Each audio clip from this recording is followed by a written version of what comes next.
Peter Schnabel is being charged with assault and sabotage, amongst other things. He is expected to appear in court today. In a stunning development that rocked the world of the hit series Gold Rush, Tony Beets has filed an explosive lawsuit accusing Parker Schnabel of physically assaulting his daughter, Monica Beets. He has also filed suit against Parker Schnabel for disputed land rights, environmental damage, and sabotage.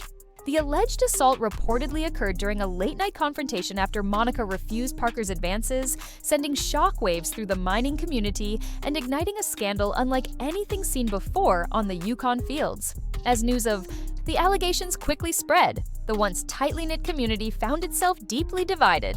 Friendships built on mutual hardship and trust were suddenly fractured, with miners forced to choose sides between loyalty and morality. Parker passionately denied all accusations, suggesting that Tony had fabricated the scandal in an effort to sabotage his mining operations and damage his reputation. Monica's emotional and powerful testimony in court, however, painted a vivid picture of the traumatic encounter, resonating deeply within the community and intensifying scrutiny against Parker. The trial took a dramatic turn as Tony Beets' legal team presented damning evidence against Parker. The court watched in tense silence as they revealed disturbing text messages sent by Parker, filled with aggressive and threatening language towards Monica. Eyewitness testimonies from miners who had observed growing tensions between the pair added credibility to Monica's claims. Security footage further illustrated heated confrontations between Parker and Monica in the days leading up to the incident, casting severe doubt on Parker's defense that their interactions were purely professional. In an unexpected twist, Rick Ness, long considered Parker's close friend and trusted associate, stepped into the witness box and delivered testimony that shocked everyone. Rick recounted witnessing Parker's increasingly erratic and aggressive behavior towards Monica, including instances of verbal abuse and intimidation. His detailed account of Parker's volatile temper painted an alarming picture, severely undermining Parker's credibility and significantly damaging his defense. As public outrage swelled, Parker faced severe consequences outside the courtroom. Sponsors swiftly withdrew support, crucial contracts were terminated, and his previously thriving mining operations began to collapse under the weight of the scandal. When the verdict was finally delivered, Parker faced not only substantial financial penalties but also irreversible damage to his once stellar reputation. The Gold Rush community watched in stunned silence, knowing the outcome would forever alter the dynamics of mining in the Yukon. Parker Schnabel, once a symbol of youthful ambition and success, now stood publicly shamed, his legacy permanently tarnished. The tension between Parker Schnabel and Tony Beets erupted dramatically when Tony publicly accused Parker of illegally mining land that belonged to the Beets family near Eureka Creek. The accusation quickly escalated from a minor territorial misunderstanding into a major courtroom showdown, captivating the entire Yukon mining community. Tony, renowned for his blunt, no-nonsense demeanor, asserted that Parker had deliberately ignored clearly marked boundaries, encroaching onto territory historically owned by the Beets family. Tony's legal team meticulously presented a collection of documents dating back decades, including original land grants, certified territorial maps, and legally notarized claims proving his rightful ownership. The detailed records painted Parker as knowingly indifferent to established boundaries, driven solely by his insatiable hunger to outperform every previous mining season. In his opening statement, Tony's attorney dramatically highlighted Parker's disregard for property rights, stating, "Parker Schnabel, driven by ambition and greed, chose to disregard the rightful boundaries of Tony Beets' claims. His reckless pursuit of profit cannot excuse blatant trespassing and theft of valuable resources that rightfully belong to the Beets family." The courtroom fell silent as Parker stepped forward to defend himself. Calmly, he described the confusion surrounding outdated government-issued maps, claiming he believed the land was abandoned and open to prospecting. "This wasn't greed," Parker insisted, his voice unwavering yet clearly strained. "This was an honest mistake driven by misinformation provided by local land surveyors. I've always respected Tony's boundaries." However, Parker's defense quickly came under fire as Tony produced explosive evidence, a series of text exchanges between Parker and local surveyors. These texts indicated Parker's growing frustration with bureaucratic delays and his willingness to gamble on uncertain territorial boundaries to reach his gold quota. This revelation severely undermined Parker's credibility, suggesting he knowingly risked trespassing to maximize his seasonal profits. Adding further complexity, several veteran miners testified on Tony's behalf, recounting detailed conversations with Parker in which they explicitly warned him of potential legal ramifications. Rick Ness, Parker's trusted former foreman and close ally, reluctantly took the stand, further damaging Parker's case by confirming he'd raised concerns repeatedly about the questionable territorial lines. Facing intense scrutiny, Parker's attorneys tried desperately to reinforce their claim that Tony was exaggerating a minor dispute to tarnish Parker's reputation. Yet, the detailed testimonies and substantial evidence continued to stack against him, painting Parker as overly ambitious and dismissive of critical boundaries. As the trial unfolded, it became clear that the dispute was no longer solely about territory or profits. It was about the integrity of mining in the Yukon itself, a clash between traditional values of community respect versus the new, cutthroat pursuit of gold at any cost. The dramatic testimonies, explosive evidence, and emotional intensity of the courtroom turned what began as a simple land dispute into a defining moment for both men, forever altering their legacies in the fiercely competitive world of Gold Rush. The high-stakes courtroom battle between Parker Schnabel and Tony Beets intensified. Another shocking revelation captured the Yukon mining community's attention. Tony Beets formally accused Parker Schnabel of causing extensive environmental damage to Yukon land, resulting in severe ecological harm and endangering critical wildlife habitats. The accusation not only deepened the rivalry, but shifted the narrative into a fight for the very soul of gold mining in the Yukon. Standing before a courtroom packed with miners, media, and local environmental activists, Tony's lawyer vividly portrayed Parker Schnabel as reckless and negligent, prioritizing personal profit over environmental stewardship. "We have a responsibility to protect these lands," he proclaimed passionately, gesturing toward dramatic evidence projected onto the courtroom screen. Stark drone footage showed rivers and streams visibly polluted with muddy sediment runoff, drastically altered landscapes scarred by uncontrolled excavation, and once pristine wetlands turned into murky quagmires by Parker's aggressive mining techniques. Tony Beets, known for his straightforward and gritty reputation, took the stand himself, visibly emotional as he described witnessing firsthand the damage caused near Eureka Creek. He spoke of seeing salmon runs decimated and moose habitats destroyed, an ecological tragedy he blamed directly on Parker's relentless push to achieve record-breaking gold totals. Tony's voice hardened as he stated, "This isn't mining. This is devastation, and Parker Schnabel must be held accountable." The courtroom grew tense as Parker's legal team swiftly countered, bringing forward their own environmental experts, who claimed that Parker's operations fully complied with all Yukon environmental regulations. Parker's defense argued that any environmental impact from mining was temporary, already anticipated, and fully permissible under the permits issued by local authorities.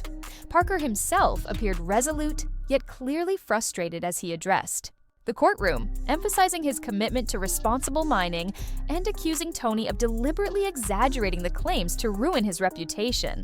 However, the momentum shifted again when Tony's team introduced startling new evidence, a detailed report prepared by independent environmental scientists commissioned by Tony. The report clearly documented multiple violations, including improper waste disposal, failure to implement mandated sediment control measures, and unchecked machinery leaks contaminating local waterways. The meticulously compiled scientific data created an undeniable impression of Parker's operations as negligent and harmful.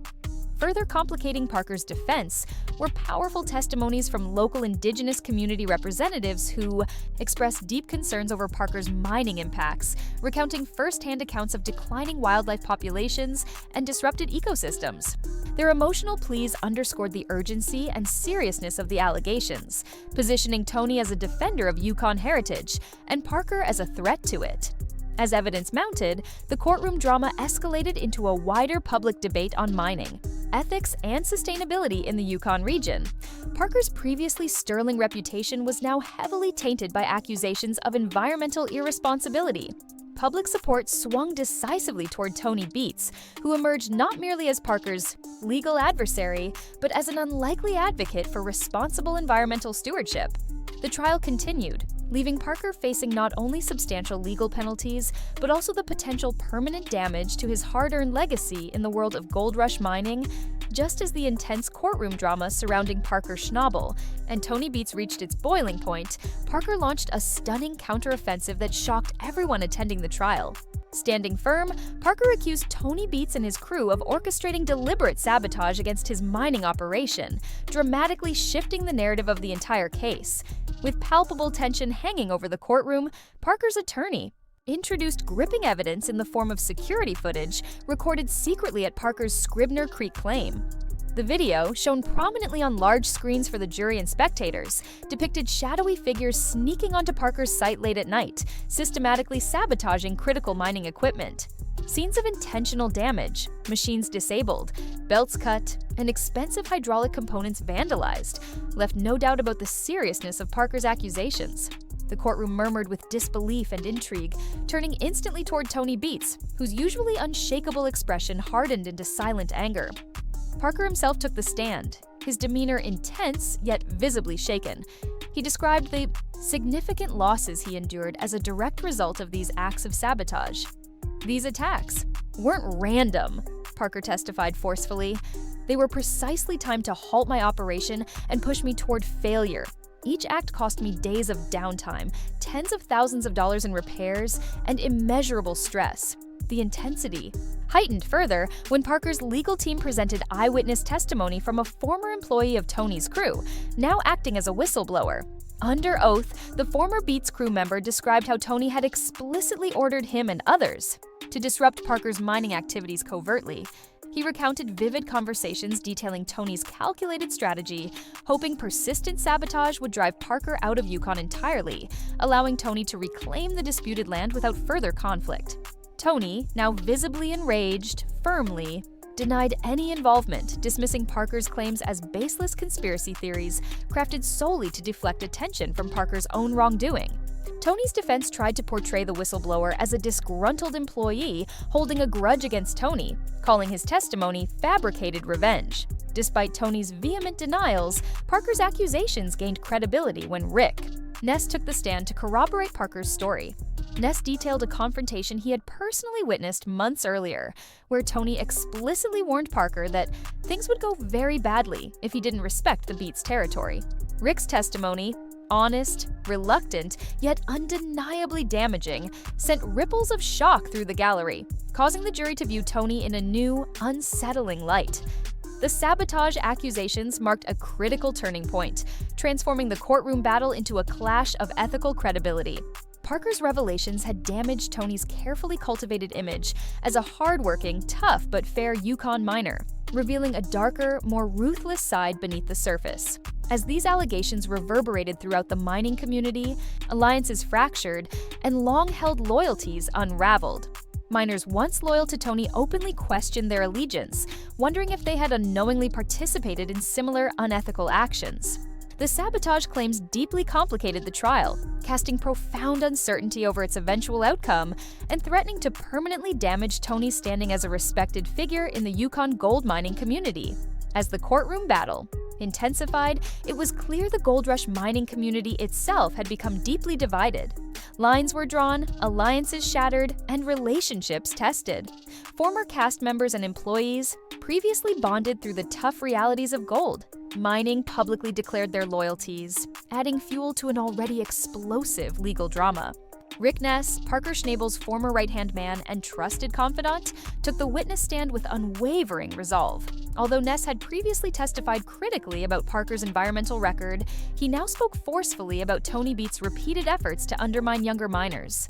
Rick shared specific accounts of Tony's aggressive business practices, alleging instances where Tony deliberately withheld critical equipment, manipulated claim boundaries, and even used intimidation to disadvantage ambitious newcomers. His emotional testimony resonated deeply, painting Tony as a ruthless veteran whose tactics had crossed ethical boundaries. In contrast, a wave of veteran miners staunchly supported Tony, testifying passionately that Parker had knowingly provoked the land disputes for publicity. They argued Parker repeatedly ignored clear warnings, deliberately testing the community's patience and damaging relationships that had been carefully nurtured over generations. The ongoing legal battle tore at the heart of the Yukon gold mining community, leaving miners deeply scarred by mistrust and resentment. Old friendships fractured irreparably, partnerships dissolved, and the spirit of unity that once defined the gold rush miners deteriorated rapidly into suspicion and hostility.